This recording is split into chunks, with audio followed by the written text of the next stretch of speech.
আবরার ফাহাদ হত্যা মামলায় ২০ আসামির মৃত্যুদণ্ড হাইকোর্টে বহাল। ৫ জনের যাবজ্জীবন। জাতির ন্যায় বিচার পেয়েছে বলছে রাষ্ট্রপক্ষ।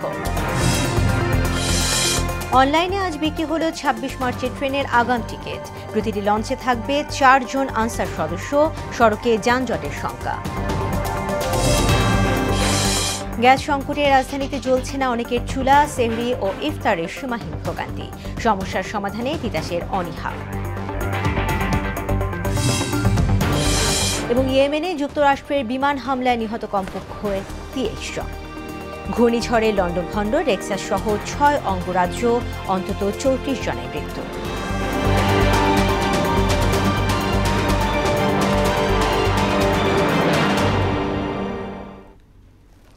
আসসালামু আলাইকুম। মোহনা সংবাদে সবাইকে স্বাগত। শুনছিলেন শিরোনাম, সঙ্গে আছি তাসমিয়া জেরিন। এবার বিস্তারিত। বহুল আলোচিত বুয়েট শিক্ষার্থী আবরার ফাহাদ হত্যা মামলায় বিচারিক আদালতে মৃত্যুদণ্ডপ্রাপ্ত সব আসামির মৃত্যুদণ্ড বহাল রেখেছেন হাইকোর্ট। একই সঙ্গে ৫ জনের যাবজ্জীবনের আদেশ বহাল রাখা হয়েছে। বিচারপতি AKM আসাদুজ্জামান ও বিচারপতি সৈয়দ এনায়েত হোসেনের হাইকোর্ট বেঞ্চ এ রায় ঘোষণা করেন। রায় ঘোষণার সময় আদালতের রাষ্ট্রপক্ষ attorney general Mohammad Asaduzzaman, deputy attorney general KB Rumi, Zahirul Islam Sumon, Nur Mohammad Azmi, সহকারী attorney general barrister Sumaiya Aziz উপস্থিত ছিলেন আবরার ফাহাদের পরিবারের সদস্যরা। এ রায়ের মাধ্যমে জাতি ন্যায় বিচার পেয়েছেন বলে জানিয়েছে রাষ্ট্রপক্ষ। সন্তোষ প্রকাশ করেছে আবরার ফাহাদের পরিবারও। ২০ জনের নিম্ন আদালত ফাঁসি দিয়েছিলেন, ৫ জনের যাবজ্জীবন দিয়েছিলেন এবং সেটা বহাল আছে। আইনি যে প্রক্রিয়া আছে, আমরা তাদের আইনগত সমস্ত অধিকার নিশ্চিত করতে চাই। নিম্ন আদালতে যেটা ছিল এখানে বহাল রাখছে। আমরা যাতে এই রায়টা দ্রুত যাতে কার্যকর হয় সেটা আমরা সরকারের কাছে কিংবা সরকারের কাছে আবেদন জানাচ্ছি। মাগুরায় শিশু আসিয়া ধর্ষণ মামলায় মূল আসামি ১৬৪ ধারায় স্বীকারোক্তিমূলক জবানবন্দি দিয়েছেন। বাকি ৩ আসামিকে জিজ্ঞাসাবাদ করা হচ্ছে। মামলা সংক্রান্ত আলামত পাঠানো হয়েছে CIDর ফরেনসিক বিভাগে। কিছুক্ষণ আগে আনুষ্ঠানিক ব্রিফিংয়ে এসব তথ্য জানিয়েছে মাগুরা পুলিশ। আলোচিত ৮ বছরের শিশু ধর্ষণ মামলায় এ পর্যন্ত আমরা ৪ জনকে গ্রেফতার করেছি। এদের মধ্যে অন্যতম আসামি হিটু শেখ আদালতে স্বীকারোক্তিমূলক জবানবন্দি দিয়েছে। বাকি ৩ জনকে আমরা এখনো জিজ্ঞাসাবাদ করছি। এই মামলা সংশ্লিষ্ট আলামত আমরা সংগ্রহ করে CIDতে পাঠিয়েছি ফরেনসিকের জন্য। আমরা এখনো তদন্ত শেষ হয়নি, তো তাই এই বিষয়ে এখনো কিছু বলতে চাচ্ছি না। দর্শক, এ বিষয়ে জানাতে মাগুরা থেকে আমাদের সঙ্গে যুক্ত হচ্ছেন সহকর্মী কামরুল ইসলাম। কামরুল, ধর্ষণ মামলায় তদন্তের অগ্রগতি নিয়ে পুলিশ কি বলছে, আর সবশেষ কি তথ্য আছে আপনার কাছে, সেটা আমাদেরকে জানাবেন।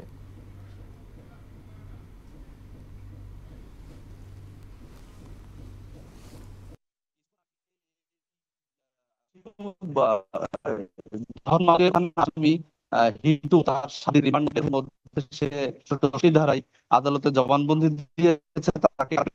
এই বিষয়ে সর্বশেষ আমাদের পুলিশ সুপার তিনি করেছেন। এখন এই মুহূর্তে আমার সঙ্গে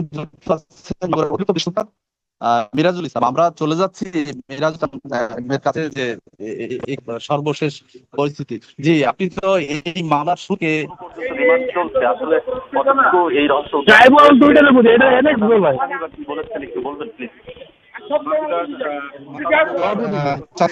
৮ বছরের শিশু ধর্ষণের ঘটনায় আত্মকৃত মোট ৪ জনকে আমরা নিয়ে এসে জিজ্ঞাসাবাদ করেছি। আপনারা ইতিমধ্যে জেনেছেন যে এই মামলার অন্যতম হিটু শেখ গতকাল আদালতে স্বীকারোক্তিমূলক জবানবন্দি দিয়েছে। আর বাকি ৩ জন আছে তাদেরকে আমরা এখনো জিজ্ঞাসাবাদ করছি।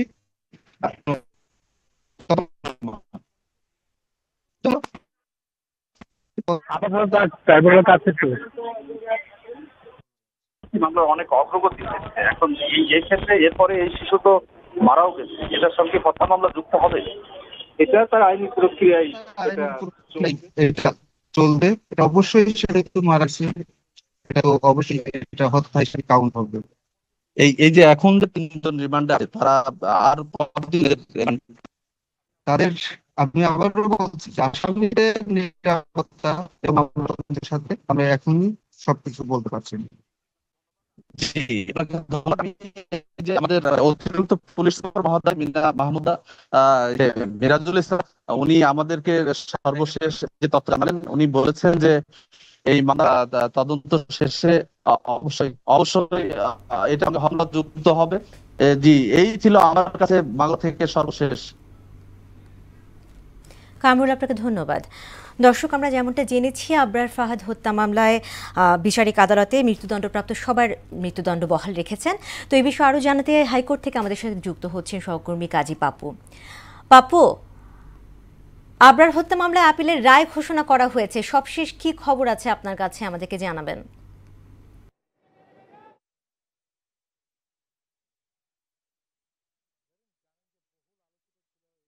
মামলাটি এবং যখন নিম্ন আদালত তাদের এই 20 জনকে ফাঁসির হুকুম দেন এবং 5 জনকে কারাদণ্ড দেন, তারপরে কিন্তু প্রেক্ষাপট পতনের পর এটা আপিল করা হয় এবং হাইকোর্টে আসা হয়। হাইকোর্টে আসার পর হাইকোর্ট কিন্তু সেই নিম্ন আদালতের যে রায়টি ছিল, অর্থাৎ 20 জনকে মৃত্যুদণ্ড এবং 5 জনকে যাবজ্জীবন, সেই বিষয়টাই বহাল রেখেছেন। আজকে সকাল থেকে পুরো বিচারের কার্যক্রমটা, পুরো আবরারের যে মার্ডারের যে বিষয়গুলা, সেটা কিন্তু আদালত প্রথমে পর্যালোচনা করে বলেন এবং তারপরে তিনি রায় ঘোষণা করেন। এবং রায়ের পর রাষ্ট্রপক্ষ অর্থাৎ অ্যাটর্নি জেনারেল তিনি কিন্তু বলেন যে এই রায়ে তারা সন্তুষ্ট। শুধু তারা নয়, সারা দেশবাসী কিন্তু সন্তুষ্ট। কারণ একটি ছেলেকে যেভাবে হত্যা করা হয়েছে, আপনারা দেখেছি যে তাকে কিভাবে বেধড়ক মেরে তারপরে তাকে পানি পান করতে দেওয়া হয়নি, সেভাবে মারা হয়েছে। এবং এটা কিন্তু একটা শিক্ষা। তিনি বললেন যে এই আবরার হত্যার পরেই কিন্তু আপনি যদি তাকায় দেখেন, তিনি বলেছেন যে ছাত্র রাজনীতির ভিতরে যেভাবে হত্যা চালানো হয়েছিল একটা সময় ভার্সিটির ভিতরে, কিন্তু স্কুল কলেজের ভিতরে যেভাবে হামলা চালানো হয় ছাত্রদের ভিতরে, সেটা কিন্তু অনেকটা কমে এসেছে তিনি বলেছেন। এবং আবরারের বাবা এবং তার ভাই তারা কিন্তু এই রায়ে সন্তুষ্ট, এবং তারা বলেছেন শুধু সন্তুষ্ট না, তারা কিন্তু চেয়েছেন যে এই রায়টি দ্রুত কার্যকর হোক। আমি আপনাকে একটু যদি বলি যে 20 জনের যে ফাঁসির দণ্ড রয়েছে তাদের যে নাম, তাই সেটা একটু যদি বলে দেই। তারা হলেন যে মেহেদী হাসান রাসেল, মোহাম্মদ অনিক সরকার, মেহেদী হাসান রবিন, ইফতি মোশাররফ সকাল, মোহাম্মদ মনিরুজ্জামান মনির, মোহাম্মদ মিফতাহুল ইসলাম জিয়ন, মাজিদুর রহমান মাজেদ, মোহাম্মদ মুজাহিদুর রহমান, খন্দকার তাবরুল ইসলাম তানভীর, হুসাইন মোহাম্মদ তোহা, মোহাম্মদ শামীম বিল্লাহ, SM নাজমুস সাদাত, মোর্শেদ অমৃত ইসলাম, মুনতাসির আলম জেমি, মোহাম্মদ শামসুল আরিফিন রাফাত, মোহাম্মদ মিজানুর রহমান, SM মাহমুদ সেতু, মোর্শেদুজ্জামান মন্ডল জিশান, এতেশামুল রাব্বি তানিম ও মুস্তফা রাফিদ, এই 20 জনকে কিন্তু মৃত্যুদণ্ড দেওয়া হয়েছে এবং খুব দ্রুতই এটা কার্যকর হবে, এটাই তাদের প্রত্যাশা। এবং আমরা জানি যে এই মামলার যে প্রধান আসামি, তিনি কিন্তু 5ই আগস্টের পর জেল থেকে পালিয়ে গেছেন, যার কারণে কিন্তু সেটা নিয়েও তারা একটু অসন্তুষ্ট প্রকাশ করেছেন। তারা বলেছেন যে আসলে এটা কেন 6 মাস পর প্রচার হলো, কেন তার আগে প্রচার হলো না। তো জেরিন, এই ছিল আমার কাছ থেকে সর্বশেষ। পাপ্পু, আপনাকে ধন্যবাদ। 4 দিনের সফর শেষে ঢাকা ছেড়েছেন জাতিসংঘের মহাসচিব আন্তোনিও গুতেরেস। সকাল 9:55 তাকে বহনকারী বিমানটি হযরত শাহজালাল আন্তর্জাতিক বিমানবন্দর ত্যাগ করে। পরিবেশ উপদেষ্টা সৈয়দা রেজওয়ানা হাসান এবং রোহিঙ্গা সংকট বিষয়ক প্রধান উপদেষ্টার উচ্চ প্রতিনিধি খলিলুর রহমান হযরত শাহজালাল আন্তর্জাতিক বিমানবন্দরে তাকে বিদায় জানান। যাওয়ার আগে জাতিসংঘ মহাসচিব প্রধান উপদেষ্টা ডক্টর মোহাম্মদ ইউনূসের সঙ্গে ফোনে কথা বলেন এবং বিদায়ী শুভেচ্ছা বিনিময় করেন।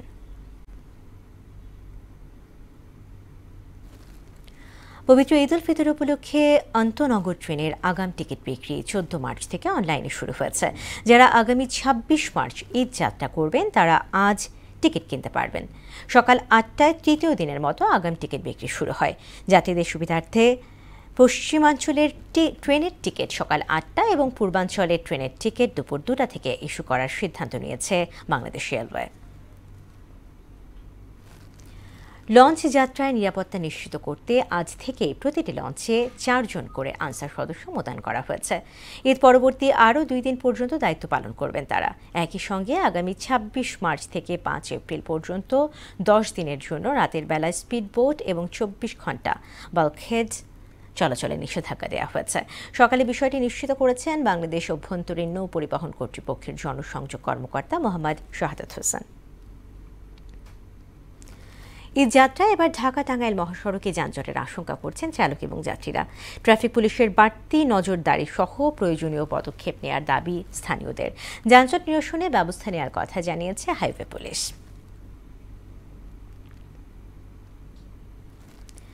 গ্যাস সংকটে চুলা জ্বলছে না রাজধানীর মিরপুর 1 ও 12 নম্বর সেক্টরের লাখো মানুষের।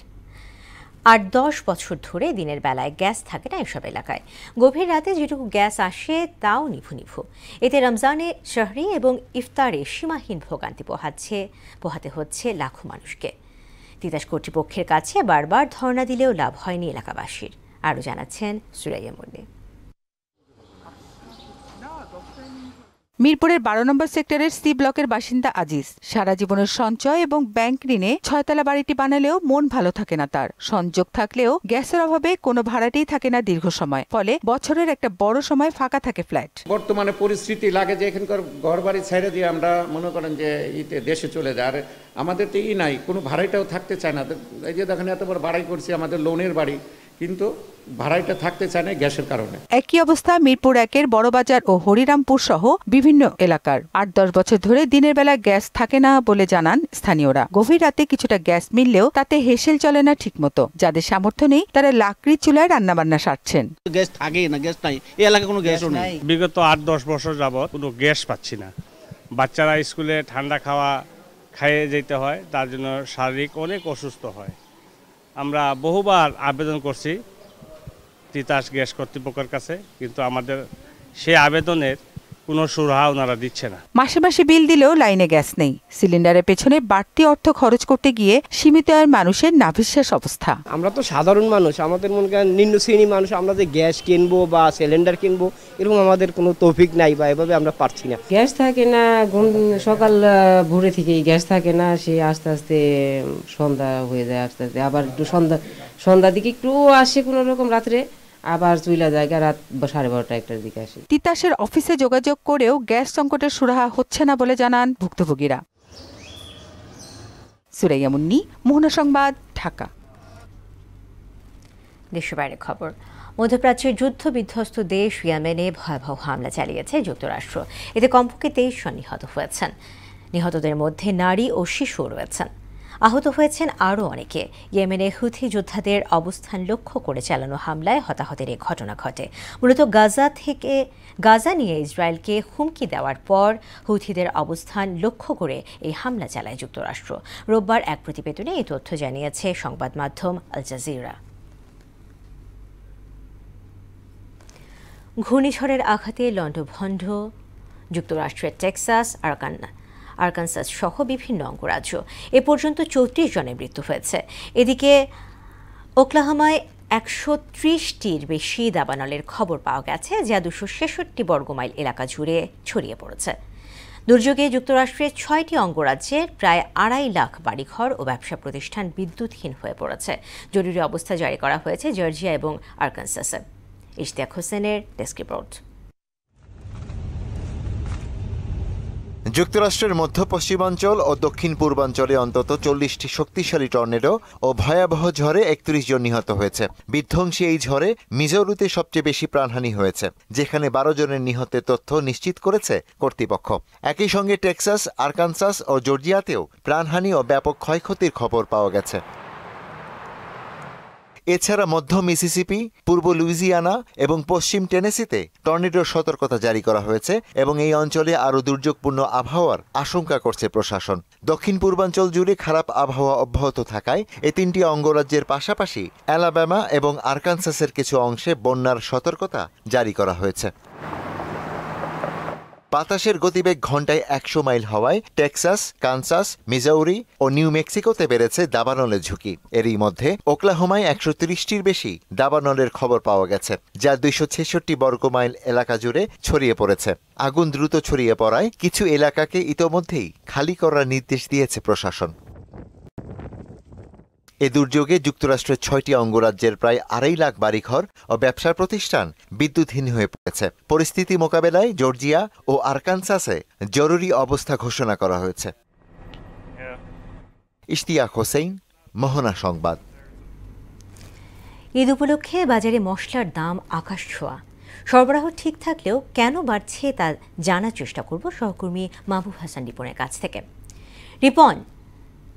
রিপন, বাজারে সরবরাহ ঠিক থাকলেও কেন বাড়ছে মশলার দাম, কি বলছেন দোকানি এবং ব্যবসায়ীরা?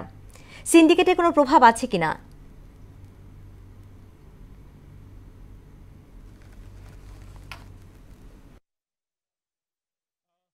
আপনাকে ধন্যবাদ। এই মুহূর্তে আমি মিরপুর 1 মার্কেট থেকে যুক্ত হচ্ছি। এখানে মশলা জাতীয় পণ্যের যে বাজার, সেই বাজারে যে বাজার দরের কথা বলছিলেন, আমি এখানকার ব্যবসায়ীদের সাথে কথা বলেছি এবং ব্যবসায়ীদের সাথে কথা বলার পর যেটি জেনেছি সেটি হচ্ছে যে গত বছরের ঈদের চাইতে এবছরের ঈদে মশলা জাতীয় যে পণ্যগুলো রয়েছে সেই পণ্যগুলোর দাম তুলনামূলকভাবে কিছুটা কম রয়েছে। তবে যে কথাটি আপনি বলছিলেন যে এখানে সিন্ডিকেটের একটি প্রভাব বা হচ্ছে সিন্ডিকেট করার যে একটি বিষয়, সেটি কিছু কিছু ক্ষেত্রে ব্যবসায়ীরা বলছেন যে সিন্ডিকেটের কারণে দাম যেভাবে কমার কথা ছিল সেভাবে কিন্তু আসলে কমছে না। আমরা একজন ব্যবসায়ীর সাথে কথা বলতে চাই। বর্তমানে মশলা জাতীয় এলাচ, দারুচিনি, লবঙ্গ, জিরা এই পণ্যগুলোর আসলে বর্তমান বাজার দর কেমন সে বিষয়ে তিনি আমাদেরকে জানাবেন।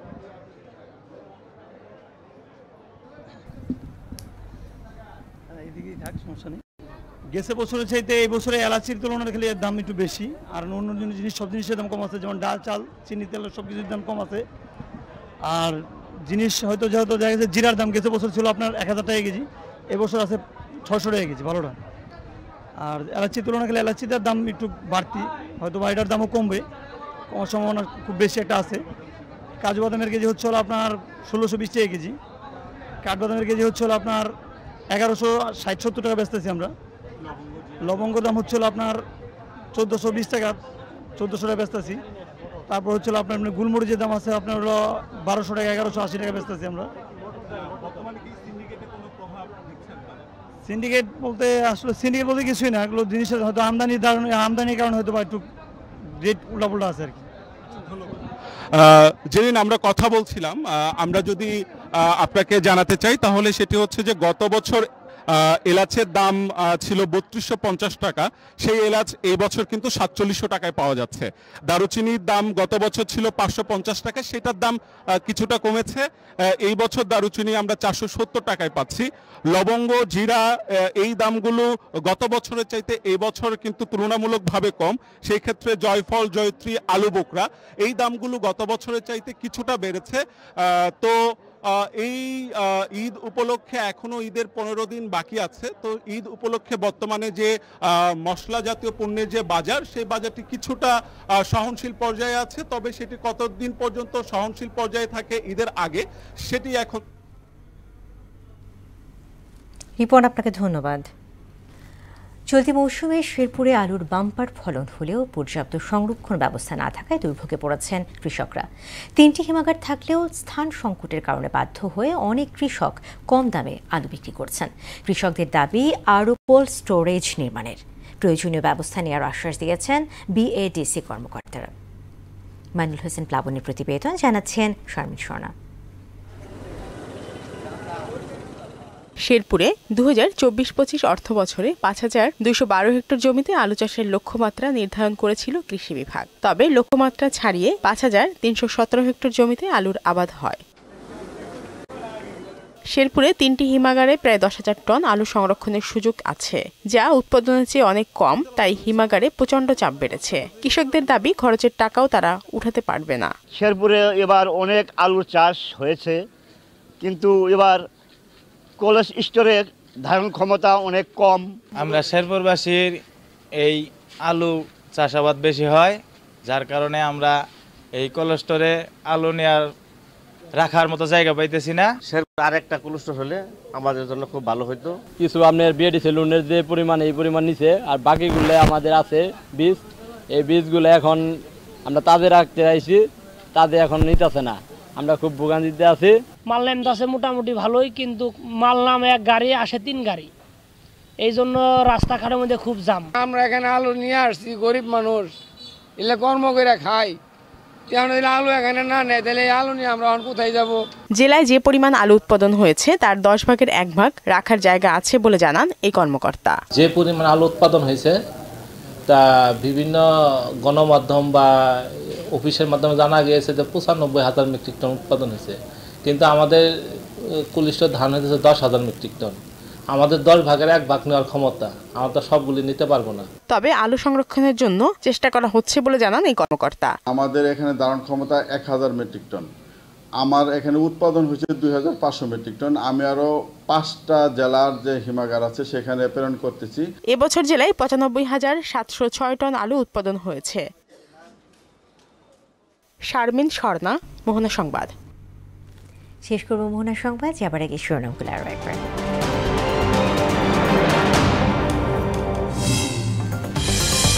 আবরার ফাহাদ হত্যা মামলায় ২০ আসামির মৃত্যুদণ্ড হাইকোর্টে বহাল, ৫ জনের যাবজ্জীবন।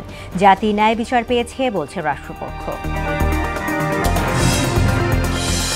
অনলাইনে আজ বিক্রি হলো ২৬ মার্চের ট্রেনের আগাম টিকিট। প্রতিটি লঞ্চে থাকবে ৪ জন আনসার সদস্য। সড়কে যানজটের সংখ্যা। গ্যাস সংকটে রাজধানীতে জ্বলছে না অনেকের চুলা, সাহরি ও ইফতারে সীমাহীন ভোগান্তি। সমস্যার সমাধানে তিতাসের অনীহা। এবং ইয়েমেনে যুক্তরাষ্ট্রের বিমান হামলায় নিহত কমপক্ষে ২৩, ঘূর্ণিঝড়ের লন্ডভন্ড টেক্সাস সহ ৬ অঙ্গরাজ্য, অন্তত ৩৪ জনের মৃত্যু। দর্শক, এই ছিল মোহনা সংবাদে। পরবর্তী সংবাদ বিকেল ৫:৩০। এর আগে সংবাদ এক নজরে দেখবেন বেলা ৩টায়। এছাড়া মোহনার সবশেষ খবর জানতে ভিজিট করুন www.mohana.tv। সংবাদ দেখতে পারেন আমাদের ফেসবুক পেজ ও ইউটিউবেও। এতক্ষণ সঙ্গে থাকার জন্য ধন্যবাদ।